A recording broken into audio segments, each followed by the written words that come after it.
Bonjour, bienvenue, mon nom est Ibrahima Touré, je suis consultant en informatique chez DMR. Dans cette vidéo, s'inscrivant dans le cadre de nos séries de vidéos sur la technologie WPF de Microsoft, nous allons présenter la leçon 6 sur le chapitre des ressources et intitulée Librairie de ressources.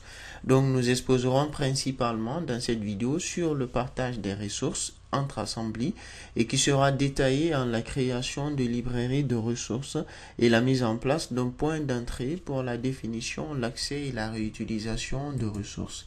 Arrivé à cette vidéo, l'on peut finalement clamer que l'on sait comment utiliser une même ressource sur différents contrôles définis dans une fenêtre et puis comment réutiliser une ressource définie depuis la partie application dans différentes autres fenêtres et puis comment utiliser une ressource définie dans des ressources de dictionnaire qui est fusionnée avec une fenêtre application et puis réutilisée dans différentes fenêtres d'un même projet. Dans cette vidéo, ce que nous souhaitons faire alors est de placer deux différents projets et qui vont utiliser cette fois-ci la même ressource. Mais faut-il pour ce faire mettre nos différentes ressources dans nos fichiers, différents fichiers application.xaml et puis alors en ce moment ça va être lequel parce que dans chaque projet que nous rajoutons dans notre solution, nous avons différents fichiers de type application à l'intérieur. Alors ici, nous allons déjà commencer par ajouter une nouvelle fenêtre dans ce projet-ci. Donc nous faisons CTRL-SHIFT-A.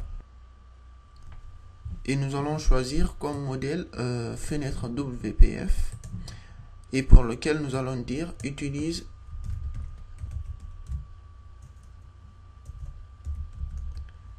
librairie ressources. Et puis finalement, ajoutons cette fenêtre. Nous venons dans notre fenêtre ressources dictionnaire ici, copions tout ce qui est là en termes de grille et de contrôle et d'appel de ressources. Nous venons dans cette fenêtre-ci, nous allons réarranger justement à ce niveau un peu l'environnement et puis nous replaçons l'ensemble de ces contrôles ici. Après pour la suite, ce que nous souhaitons faire n'est pas de maintenir les appels de ces ressources-là aux différentes ressources dictionnaires que nous avons ici, mais plutôt faire appel aux différentes ressources qui sont définies cette fois-ci dans un librairie de ressources que nous allons ajouter dans sous peu. Donc pour la suite nous allons essayer de venir au niveau de notre projet ici et puis ajouter un autre projet. Donc nous faisons ajouter nouveau projet, nous venons dans Visual C# et puis nous allons faire application de type WPF et puis pour la suite nous allons appeler ce projet autre projet ou peut-être projet 2, peu importe, et puis en ce moment nous faisons OK. Dans ce projet-ci, nous allons venir dans notre fenêtre ici et puis lui donner à notre fenêtre même window qui se trouve ici. Nous venons dans le projet chapitre ressources. Nous copions le nom de ce dernier, de cette fenêtre-ci. Et puis nous faisons ici F2 pour mettre le même nom. Nos deux fenêtres dans les différents projets ont tous le même nom, mais il n'y a pas de conflit à ce niveau parce que tout simplement, ils sont dans des projets différents. Et donc pour la suite, on va renommer ce projet-ci en l'appelant projet ressources 1. Donc nous mettons projet ressources 2 plutôt, donc avec un underscore ici. Et pour le second, pour le premier projet, nous allons l'appeler en ce moment projet ressources 1 avec un underscore aussi. Et puis voilà. Donc nous avons nos deux projets, dont le premier est un projet ressources 1 et le second est un projet ressources 2. Donc nous revenons toujours à notre solution. Nous allons ajouter alors en ce moment un autre projet. Nous faisons un nouveau projet de type librairie de ressources. Nous mettons Windows ici, bibliothèque de contrôle personnalisé WPF. Et à l'intérieur ici, nous allons choisir librairie de ressources. Donc nous mettons et nous faisons OK. Dans notre librairie, bien entendu, nous allons définir un ensemble de ressources ici à travers le fichier point d'entrée générique.xaml ici et ressources qui vont alors en ce moment être réutilisées dans nos différents projets dont le projet est projet ressources 1 et projet ressources 2. Donc pour ce faire, nous revenons dans projet ressources 2 et nous avons donc nous affichons cette fenêtre ici. Nous allons revenir dans notre fenêtre ici ressources utilise librairie ressources ici, allons copier toute cette valeur qui se trouve ici à l'intérieur.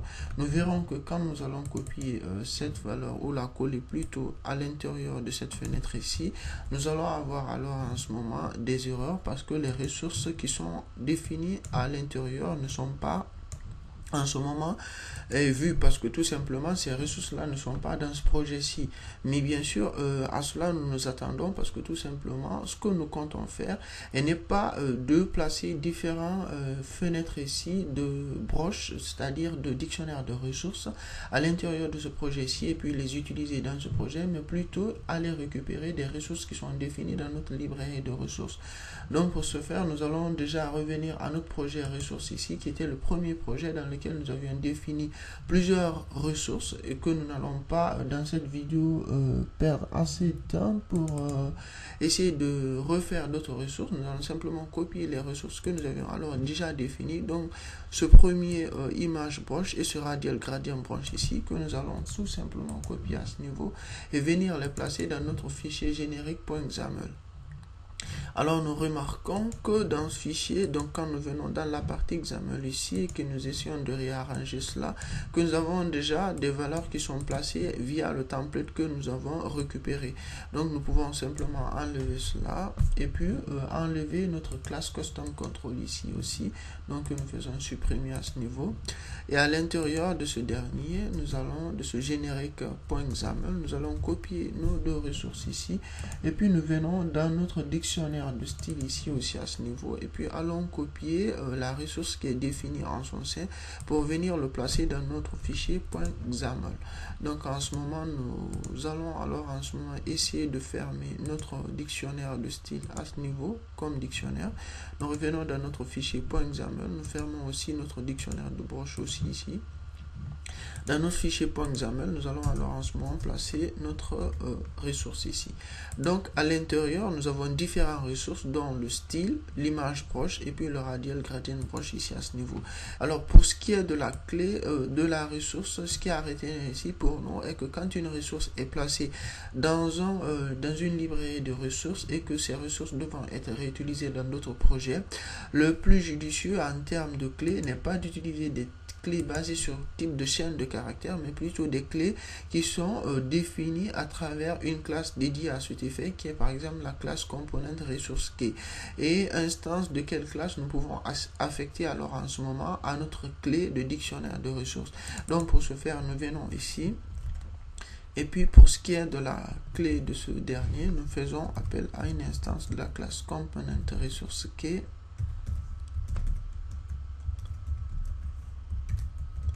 Et cette instance alors en ce moment s'attend en termes d'attributs à un premier attribut qui est le type inTargetAssembly, c'est-à-dire le type qui va être utilisé dans l'assemblée cible qui n'est autre ici que notre librairie de ressources. Donc nous faisons type inTargetAssembly de cette façon. Donc le type dans l'assemblée cible ici va être une classe alors en ce moment qui devra se retrouver dans notre librairie de ressources ici et type de classe que nous allons utiliser alors en ce moment sur notre ressource ou plusieurs autres classes qui peuvent se retrouver dans la même librairie de ressources. Donc pour ce faire, sur ce projet-ci, nous faisons ajouter et en termes nous allons mettre un nouvel élément. Et nous revenons dans la partie code et en termes de classe, nous allons appeler par exemple ressource perso. Donc nous faisons ressource perso ici à ce niveau et nous faisons ajouter.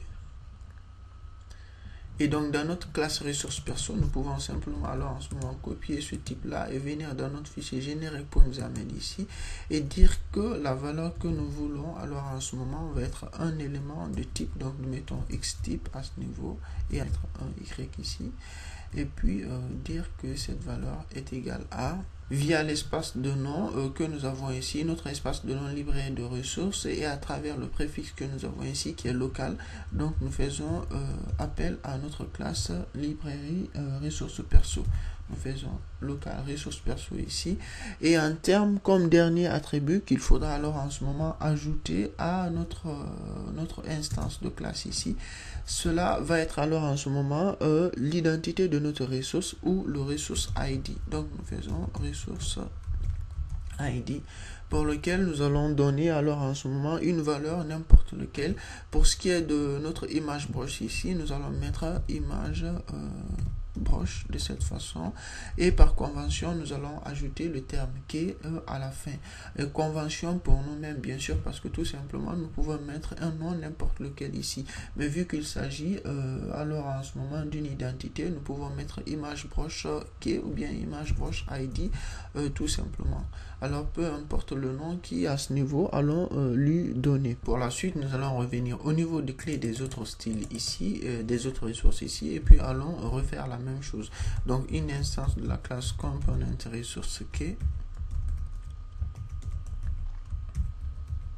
Et pour ce qui est du type inTargetAssembly, et donc nous allons affecter à ce dernier la valeur de notre élément ici, c'est-à-dire dire que le type à définir ici est de X type. Nous faisons appel à notre espace de nom local pour lequel nous donnons la valeur de notre classe, c'est-à-dire le type de notre classe personnalisée que nous avons rajouté, qui est ressource perso.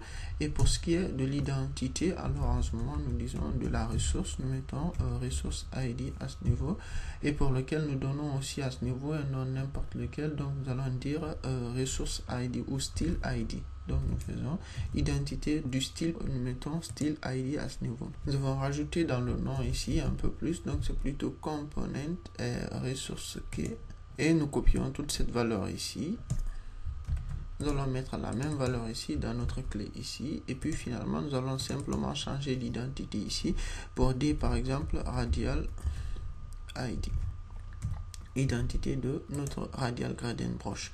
Finalement il nous reste une dernière étape à faire, parce que nous avons l'image source ici, et l'image qui est définie ici n'est pas déjà pour commencer une image qui ressort dans notre librairie de ressources ici à ce niveau, parce que nous n'avons pas simplement cette image ici. Donc ça va être normal que si nous ne trouvons pas cette image, donc pour cela il faudra déjà commencer par ajouter cette image, que nous faisons CTRL C, nous venons au niveau de notre librairie de ressources ici à ce niveau, donc nous faisons à l'intérieur, nous allons ajouter alors en ce moment cela, et donc à la racine ici nous ajoutons notre image poète ici à ce niveau, mais ceci n'étant pas la dernière étape ou n'étant pas fini. Donc ce qu'il y a à retenir, c'est que ce que nous exposons à l'intérieur, c'est-à-dire depuis cette librairie aux autres projets ici, n'est pas à ce niveau de simples ressources, mais plutôt un composant auquel ils s'attendent. Donc c'est pourquoi le path ou le chemin de cette image-ci va être différent par rapport à ce que nous voyons habituellement. Donc pour cela nous avons une syntaxe assez spéciale pour laquelle il va falloir d'abord mettre la valeur component ici, et puis point virgule mettre la valeur ou le nom de notre espace de nom dans lequel notre librairie se trouve, donc c'est-à-dire nous mettons librairie ressources, et pour lequel nous mettons un slash. Donc en termes de nom de ressources binaires qu'il faut récupérer depuis notre librairie de ressources de chemin, et puis les placer dans nos différents projets. Voilà, de cette façon il faut en ce moment exprimer ou spécifier le chemin. Donc à ce niveau nous mettons component librairie ressources, et puis nous mettons poète, donc la valeur component d'abord, et puis mettre l'espace de nom, et puis maintenant mettre le nom de la ressource binaire que nous souhaitons récupérer. Donc nous parlons de ressource binaire ici à ce niveau, parce que cette valeur peut autant être une image que un fichier de type audio. Donc nous faisons CTRL S à tout cela, et puis nous allons alors en ce moment passer à l'avant-dernière étape, qui va être ici le fait de réutiliser cette ressource, c'est-à-dire les récupérer depuis ici et puis les placer dans nos différents projets. Mais pour que nos projets ressources D et projets ressources 1 puissent utiliser les ressources qui sont définies dans notre librairie de ressources, il faudra qu'ils référencent cette librairie de ressources. Donc pour ce faire, nous venons au niveau des références ici, nous faisons ajouter une référence, et au niveau des références de type projet ici, nous choisissons notre valeur librairie de ressources, nous faisons ajouter cette référence ici et puis nous fermons la fenêtre. À ce niveau, nous avons la valeur librairie de ressources ici et donc il nous faudra alors en ce moment revenir au niveau de notre fenêtre utilise librairie de ressources qui se trouve ici dans notre projet ressources 2 et puis alors en ce moment dans la partie espace de nom, nous allons essayer de rajouter cet espace de nom en faisant appel à XML namespace et pour lequel nous allons alors en ce moment ajouter la valeur de notre librairie de ressources. Donc nous faisons ceci XML generated espace de nom. Donc pour cette valeur ici, nous allons venir dans les propriétés de notre projet. Nous allons copier la valeur de l'espace de nom par défaut qui lui est donné et puis nous venons ici, donc à l'intérieur, au lieu d'avoir XML generated namespace, nous mettons la valeur librairie de ressources comme nom, espace de nom et comme nom de l'assembly qui est aussi librairie de ressources. Donc pour la suite, nous venons au niveau de notre style ici parce qu'on sait que la valeur de style qui est définie ici n'est pas une ressource qui se trouve dans ce projet-ci et que cette valeur doit être récupérée depuis là. Donc nous venons dans le fichier générique.xaml qui se trouve ici à ce niveau et puis nous venons copier toute cette valeur à ce niveau-là. Nous copions toute cette valeur, donc c'est-à-dire nous copions simplement la clé qui est définie par la classe component resource key et qui a les attributs type target assembly et resource id. Nous revenons au niveau de notre fenêtre ici et en termes de style, donc nous allons enlever tout cela et à la place non plutôt au niveau de la clé de la ressource. Donc nous allons cette fois-ci faire comme ça pour que nous ayons plus d'espace pour visionner cela et puis nous collons cette valeur. Nous revenons au niveau des autres valeurs qui consistent qui est en fait l'image proche ici, donc nous copions cette valeur ici aussi et puis nous revenons au niveau de notre fenêtre ici. Donc pour ce qui est de l'image proche, celui qui utilisait le fond image était ce dernier, donc nous venons ici et nous collons la valeur ici en termes de fond image, nous remettons cette valeur ici et nous revenons toujours dans nos generics.xaml, allons copier la valeur de la ressource radiale ici, revenons toujours dans notre fenêtre ici et puis pour ce qui est du dernier élément, dernier rectangle ici qui est le radial broche, nous copions cette valeur et puis nous collons à la place ce que nous sommes partis récupérer. Donc voilà, en ce moment nous pouvons recharger notre concepteur et nous avons une erreur ici qui nous dit que la valeur locale n'est pas vue, ce qui est normal parce que tout simplement dans notre fichier générique.xaml l'espace de nom était préfixé par local et ici dans notre fenêtre ici nous avons préfixé l'espace de nom qui référence cette librairie là. Nous avons préfixé ou pas préfixé plutôt, donc à la place nous allons mettre la valeur ici locale ou librairie pour avoir juste pour différencier les deux valeurs. Donc nous venons dans notre élément ici et nous mettons dans local ici nous mettons la valeur lib et puis à ce niveau aussi nous mettons la valeur lib ici. Et un dernier point, nous mettons ici aussi la valeur lib, c'est-à-dire le préfixe pour ce qui est de la ressource. Nous rechargeons le concepteur. Et nous avons alors en ce moment nos différentes images ici ou nos différentes ressources qui sont alors en ce moment récupérées depuis notre fichier générique.xaml ici à ce niveau. Donc nos trois ressources sont récupérées d'ici et puis placées ici et il y a une référence qui est faite de ce projet-ci vers cette librairie de ressources et puis les ressources sont récupérées à travers la clé ici et puis sont appliquées à cette fenêtre ici. Ce que nous avons fait dans le projet ressources 2, c'est-à-dire récupérer les ressources dans la librairie de ressources et puis venir les utiliser dans notre fenêtre, utiliser ressources ici, nous voulons refaire la même chose dans le projet ressources 1 et dans la fenêtre utiliser librairie ressources de ce projet. Alors pour ce faire, nous venons d'abord dans la partie référence et nous allons ajouter la référence librairie ressources à ce niveau et nous faisons ajouter et puis nous faisons close, donc la librairie de ressources est trouve ici. Nous revenons dans notre fenêtre ici, utiliser librairie ressources, nous venons prendre cet espace de nom donc qui référence notre librairie de ressources à ce niveau ici.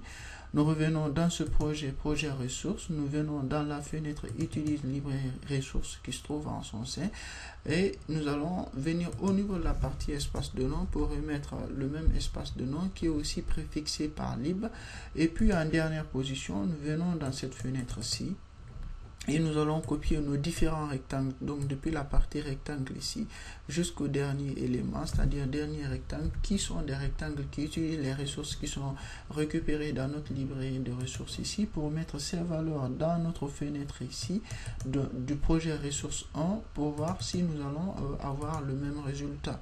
Donc en ce moment, nous sommes assurés que nous avons notre espace de nom avec la librairie ici, donc nous copions ces différents rectangles que nous commençons par enlever, et donc tous sont tous partis et nous replaçons nos différents rectangles. Et tout de suite, la même chose qui était fait dans le projet ressources 2 est refait dans le projet ressources 1. C'est-à-dire que ces deux projets-là récupèrent tous la ressource qui se trouve définie dans la librairie ressources. Alors, à ce niveau, nous revenons au niveau de notre fenêtre ici, utilise librairie ressources, et nous allons un peu réduire ceci de cette façon, et puis enlever ça.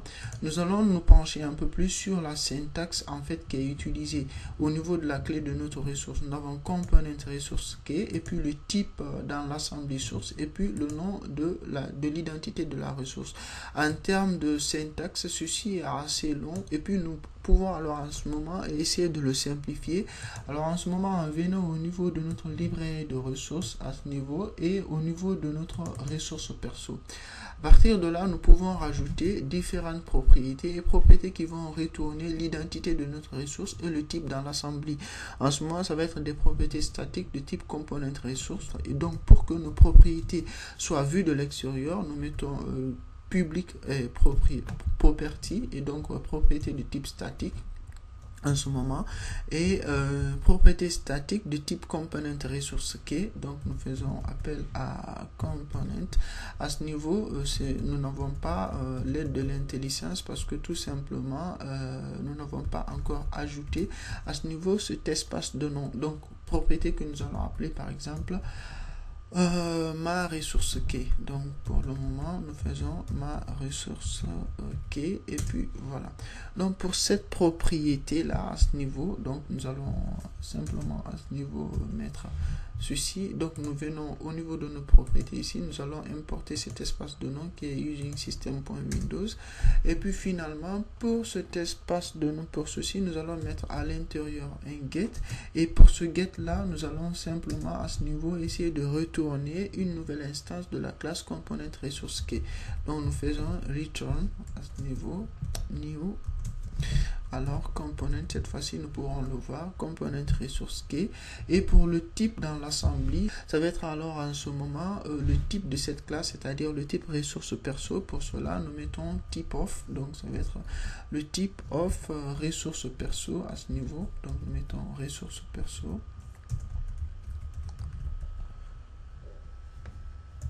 Donc c'est ressources avec 2S, donc nous avons ressources perso. Et puis pour ce qui est de la clé de notre ressource, nous avons différentes clés qui sont définies dans notre classe générique.xaml ici, dont la première clé est image broche id, radial id, et puis l'autre clé qui est style id, que nous copions ici. Alors en ce moment on faisait un CTRL-C, nous revenons dans notre classe, et puis nous allons mettre ça dans une cote, et puis finalement nous reformons ici parce que c'est une chaîne de caractères. Donc pour se résumer, notre propriété ici qui est la propriété ma ressource key est une propriété de type component resource key en fait qui retourne une clé de ressource, et en précisant alors en ce moment le type utilisé par cette clé et l'identité de la ressource. Donc pour style id comme identité de la ressource dans notre fichier qui est point d'entrée de notre librairie de ressources ici, il s'agit en fait bien évidemment de notre ressource style qui se trouve ici à ce niveau. Donc nous revenons dans notre fenêtre ici parce que l'objectif étant de simplifier cette écriture, c'est en fait la clé de notre ressource. Donc nous enlevons tout ceci, toute cette expression là, et puis finalement nous revenons alors à ce niveau, et puis donc il demande en ce moment la clé de notre ressource. Alors à partir de là nous allons alors en ce moment lui dire que c'est une propriété statique que nous voulons récupérer. Donc nous faisons x statique ici à ce niveau, propriété statique parce que tout simplement dans notre classe ressource perso ici nous avons notre propriété ma ressource key est une propriété publique et statique de type component resource key. Donc nous revenons ici à ce niveau, Et donc pour ce qui est alors en ce moment de notre propriété ici, en termes de membres, nous lui donnons la valeur, et donc via notre espace de nom qui est livré de ressources ici, se trouvant dans l'assemblée livrée de ressources, nous faisons appel à notre préfixe ici, donc via ce préfixe qui est lib. Alors ici en ce moment, nous disons que nous voulons accéder à notre classe ressources perso. Donc nous revenons dans notre classe ressources perso ici, nous copions le nom de la classe, nous venons ici et donc dans notre fenêtre ici, donc nous disons que nous voulons accéder à notre classe ressources perso et puis en ce moment récupérer la propriété ma ressource key. Donc nous venons, nous copions ceci. Alors en ce moment, nous mettons point et nous récupérons ceci parce qu'on sait qu'en termes de code, c'est de cette façon que nous récupérons une propriété statique se trouvant définie dans une classe. Donc ceci étant fait, alors en ce moment nous n'avons pas notre rectangle ici, il va falloir en ce moment que nous le refermons de la bonne façon. Donc il nous manque simplement ici le point, donc de fermer ceci à ce niveau et puis finalement nous faisons F6. Et donc voilà finalement que nous avons le même résultat, c'est-à-dire notre rectangle. Pour notre rectangle ici, nous récupérons bien entendu le style qui se trouve défini dans notre fichier générique.xaml. Et quand nous revenons, alors en ce moment dans notre ressource perso ici, tel qu'on a fait, ici nous avons défini une propriété statique, on peut rajouter autant de propriétés que nous souhaitons. Et alors en ce moment, simplifier l'écriture de la même façon que l'on a fait pour le premier rectangle, pour notre rectangle ici à l'intérieur, en simplement définissant une propriété dans notre fichier ressources perso. Alors en ce moment, venir dans cette fenêtre projet ressources ici et puis définir en ce moment ce projet là comme projet de lancement par défaut. Donc projet de démarrage ici, nous faisons ceci et alors nous lançons cette fenêtre là à ce niveau. Nous avons le même résultat tel qu'attendu. Et de la même façon que quand nous choisissons ce projet ressources ici et que nous définissons cette fenêtre utilise librairie ressources comme fenêtre de lancement par défaut, nous aurons alors en ce moment le même résultat. Cette solution est accompagnée de cette vidéo autant que les autres solutions qui sont définies dans ces projets de cours. Merci d'avoir suivi cette vidéo. Je vous donne assez rapidement rendez-vous dans d'autres vidéos toujours portant sur la technologie WPF de Microsoft. Merci encore une fois de plus. Au revoir et à bientôt.